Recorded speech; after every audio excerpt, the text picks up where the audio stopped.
कई बार हताश होकर के मैं पूज्य बाबूजी से, जब वो जीवित थे, तो उनके सामने जाकर के कहता था कि बाबूजी जीवन में संघर्ष बड़ा है। तो उन्होंने बहुत अच्छी बात बताई। उन्होंने कहा कि बेटा, जब तक जीवन है तब तक संघर्ष है।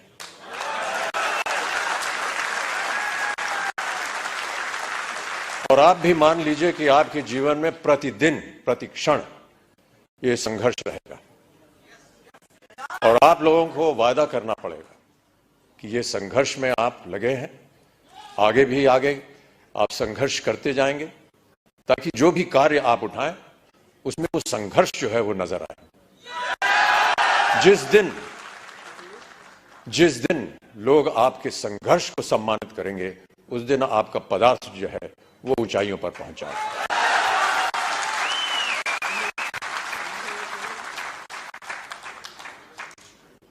माता पिता का सम्मान करना हमारी संस्कृति रही है भारत में, और हम सब हमेशा उनकी बातों को याद रखते हैं। कई बार बाबूजी से पूछता था कि मेहनत करने के लिए क्या करना चाहिए। उन्होंने कहा कि काम करना चाहिए और समय से काम करना चाहिए। एक संस्कृत का श्लोक उन्होंने मुझे बताया कि सूर्योदय चास्तमय चशाइनम जहाति लक्ष्मी रवि चक्रवर्तीनम।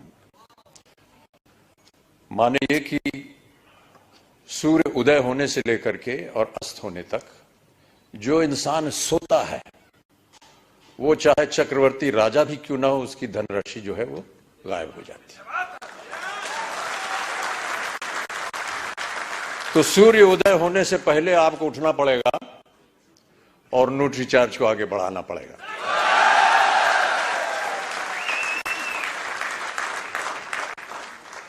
हनुमान जी की एक कथा है। हनुमान जी ने कहा था कि ईश्वर से कि हमको शिक्षा प्राप्त करनी है, ज्ञान प्राप्त करना है, क्या किया जाए, किसके पास जाए। उनसे बताया गया कि आप सूर्य के पास जाइए। सूर्य देवता जो है वो ज्ञान का भंडार है, उनके पास आप जाएंगे तो वो आपको ज्ञान दे सकेंगे। तो हनुमान जी गए सूर्य देवता के पास। तो सूर्य देवता ने कहा, भैया मैं तो चलायमान हूं, चलता रहता हूं, कैसे तुमको शिक्षा दूंगा मैं। तो हनुमान जी ने कहा कि आप ज्ञान मुझे देते जाइए और चलते रहिए, मैं आपके सामने उल्टा होकर के चलूंगा।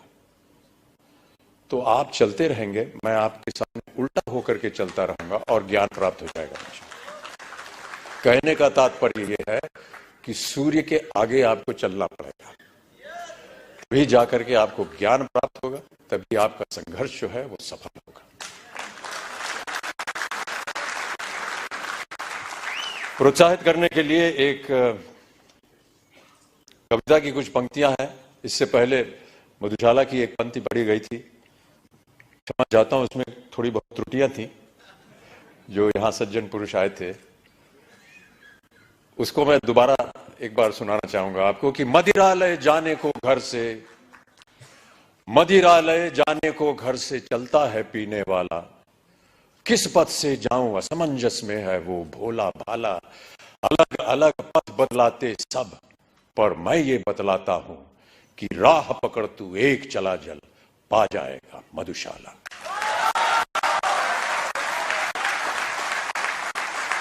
एक और बहुत सुंदर कविता है, उसके कुछ क्षण पढ़ देता हूं आपके लिए। यह है, लहरों से डरकर नौका पार नहीं होती और कोशिश करने वालों की कभी हार नहीं होती।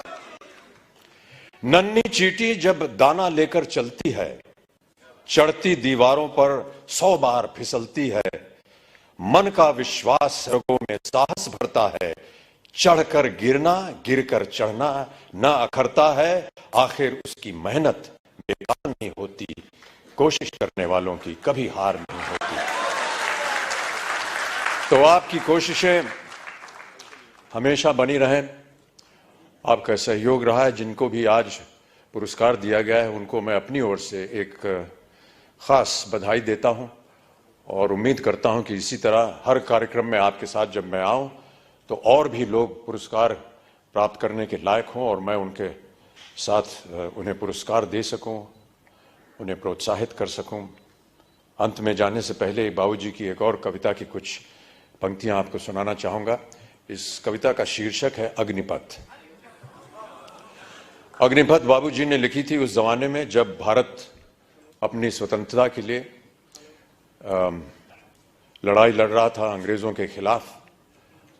तो भारत की जनता को प्रोत्साहित करने के लिए उन्होंने ये कविता लिखी थी। लेकिन मेरा ऐसा मानना है कि ये एक ऐसी कविता है जो हर क्षण, हर वर्ष, हर युग में उसका एक ही मायने निकलता है, प्रोत्साहित करती है जनता को। तो आपको भी मैं प्रोत्साहित करने के तौर पर अग्निपथ की कुछ पंक्तियां सुना देता हूं कि अग्निपथ अग्निपथ अग्निपथ, वृक्ष हो भले खड़े, हो बड़े हो घने, एक पत्र छाह भी मांग मत मांग मत मांग मत। अग्निपथ अग्निपथ अग्निपथ, तू न रुकेगा कभी, तू न मुड़ेगा कभी, तू न झुकेगा कभी, कर शपथ कर शपथ कर शपथ। अग्निपथ अग्निपथ अग्निपथ, ये महामनुष्य है, चल रहा मनुष्य है, अश्रु श्वेद रक्त से लथपथ लथपथ लथपथ। अग्निपथ अग्निपथ अग्निपथ। मैं आशा करता हूं कि आप सब इस अग्निपथ को स्वीकारें और इस पथ पर चलकर अपने श्रम से, अपने कार्य से इस अग्नि परीक्षा को पार करें।